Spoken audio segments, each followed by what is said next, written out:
So we want to advance the cause of liberty and explain how free people act and take care of themselves and how you can live in peace under those conditions, much more so than with authoritarianism.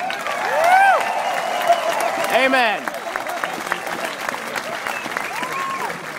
There's no doubt the revolution is alive and well. It reminds me, of what's happening, what happened in the 1960s. I was drafted in 1962, and I was in the Air Force for 5 years. But I do remember the turmoil that occurred in the 1960s, and there were some rough and tumble times there. And there was a saying that went that if you weren't a liberal, a bleeding heart liberal when you were 20, that you had no heart. But if you weren't a conservative by the time you were 40, you didn't have a brain. But I don't know, why can't we have a heart and a brain at the same time?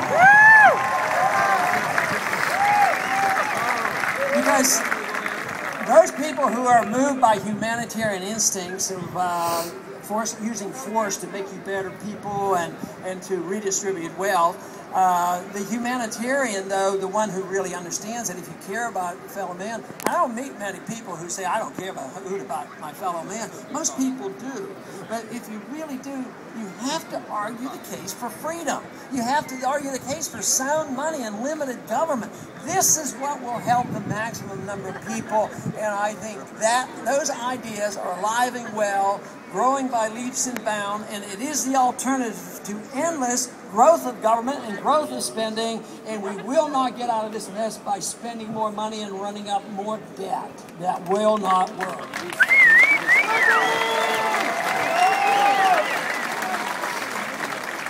A lot of people wonder, how well we're doing and how we will know about victory, because sometimes we don't win the daily battles.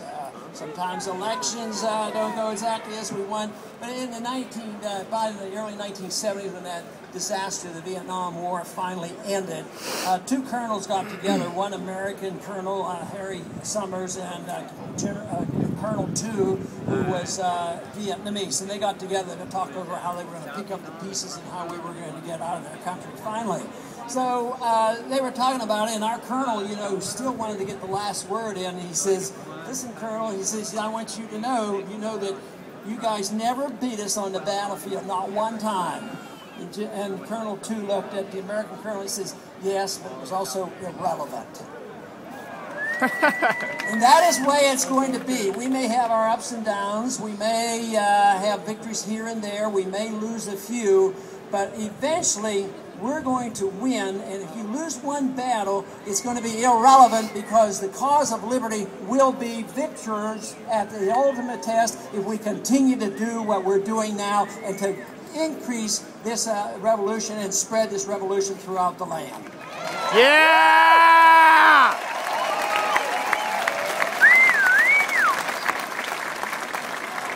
A true revolution has to have high goals, and we have to strive for what seems to be impossible, because at times it just seems so overwhelming, and you don't spend as much time in Washington as I do. So if you think it's overwhelming, you ought to go to Washington for a while. A lot of friends will come up to me and they say, how have you done this for all these years? Don't you get tired? Haven't you become, so disgusted with it all and discouraged? And I said, no, not really. I said, it never bothered me that much, because I always protected myself by not having overly high expectations. And the victories have been always more than I had expected, but we do have to have high goals, and I am more energized now than I've been. I started really speaking out publicly when I was absolutely certain that I would never win an election, because I thought I was, asking for too much freedom, that sort of thing. But I started in 1974, and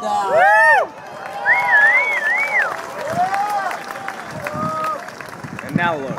But things are changing rapidly now, and the growth, the foundation, the intellectual groundwork has been laid, and the numbers are coming out, and it is an idea whose time has come. There is no doubt about it, and an idea of that nature cannot be stopped by politicians, governments, guns, or anything else.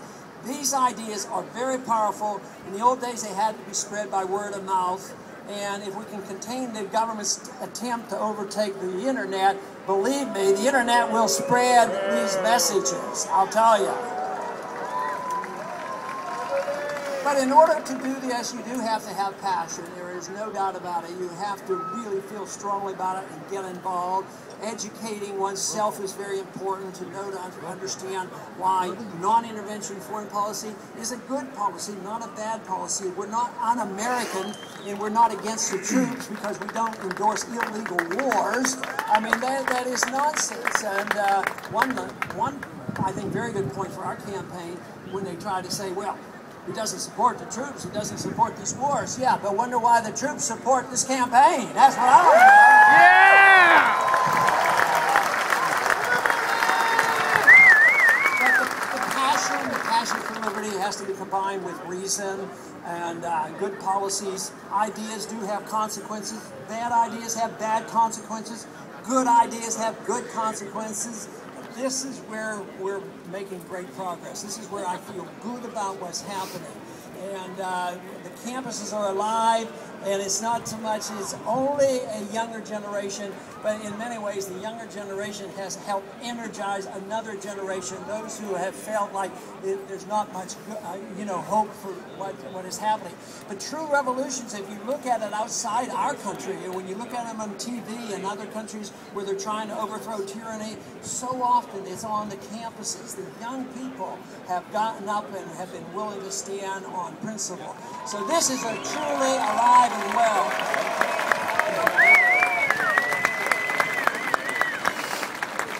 And if we do, we will exceed expectations. I, quite frankly, believe that not much would come of my attempt to speak out and get a few things off my chest. But I've always been surprised that the reaction and the response have been so favorable. So that is what will happen once you get more involved, and as you do, the expectations will, the success will far exceed the expectations.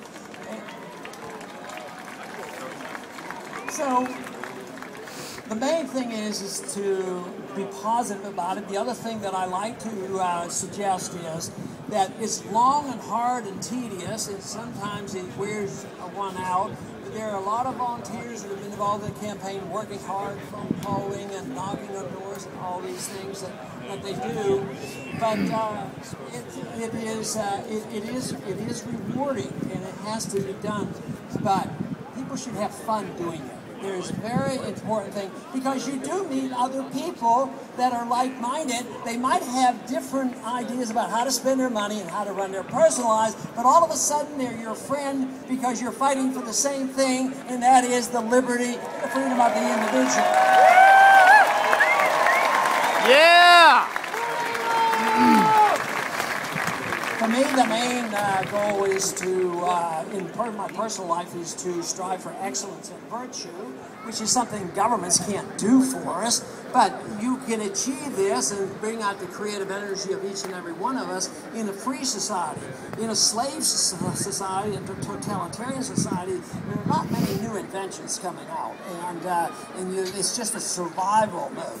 But in this country, we certainly had that spirit at one time. It's been lacking, but now that we face this bankruptcy, it should be seen as much as an opportunity as anything, because this will not be sustained. We cannot continue to pretend that prosperity comes out of a printing press and that we can all become rich by more debt. That is total nonsense, and that is the reason we have to talk about productive energy and freedom for the individual and an incentive system that is rewarded accordingly.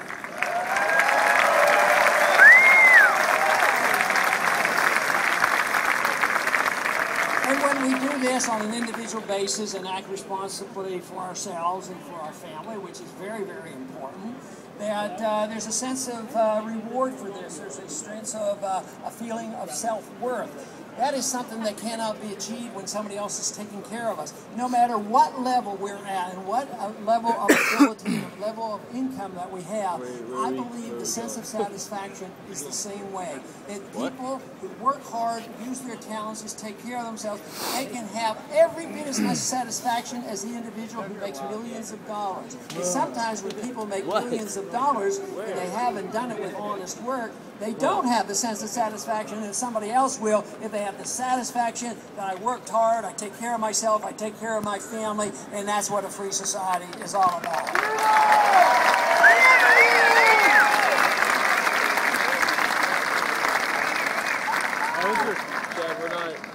So I thank you very much for being out here tonight. I want to close by just saying that this, to me, is so important for all of us. And there's every reason to believe that we are, on the verge of something occurring very, very big in a very positive way, even though it is still a very, very dangerous event that is transpiring economically and politically. But there's every reason to believe that if we continue to do this, that we will do well, and that there's a spirit alive in this country, and there's reason to be very hopeful. But it will not happen automatically. If we do nothing, believe me, the other side will run roughshod over us. Matter of fact, there's tremendous resistance toward these ideas as well. There's a lot of special interests out there. Those who benefit from the Federal Reserve, and those who benefit in the military-industrial complex, those who benefit from our foreign adventurism, they will not go away easily. They are addicted to power. And the one thing that we want to do is dissipate power. We want to empower the individual and the people that want to take care of themselves and have those rewards and not depend on the power of government. Yeah! Common sense!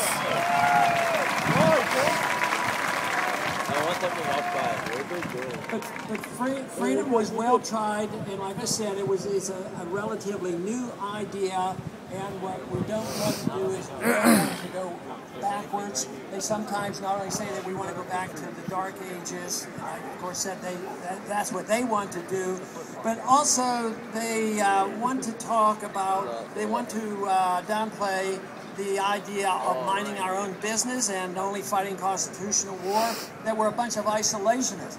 Freedom does not invite isolationism. It is we who believe in freedom and not putting on sanctions on people and fighting with people. It is we that would say it's time that we talk to the Cubans and trade with Cuba and yeah!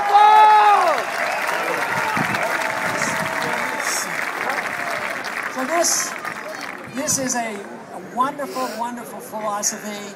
It's available to us, and we still have enough freedom to prevail, and this is what this campaign is all about. What will transpire from the campaign, exactly what will happen on the California primary, I know we're going to do better than some expect. I hope you all go out and vote and participate. Bravo! Yeah!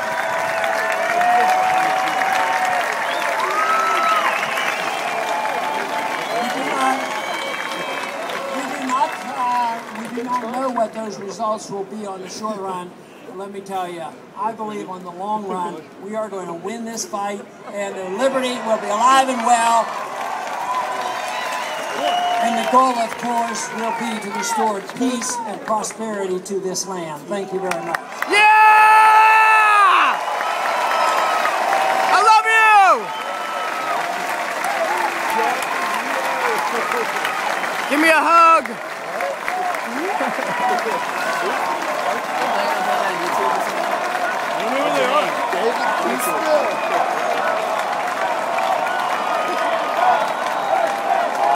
President Paul!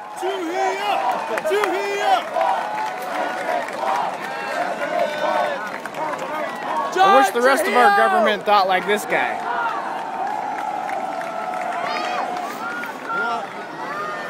The Tree Gang. What's up? Liberty lovers. There we go. This is a great spot. I can stay up here for There's all kinds of people in this tree. Yeah, Amy Allen. What's with the music? That's what I want. What? What's with the music?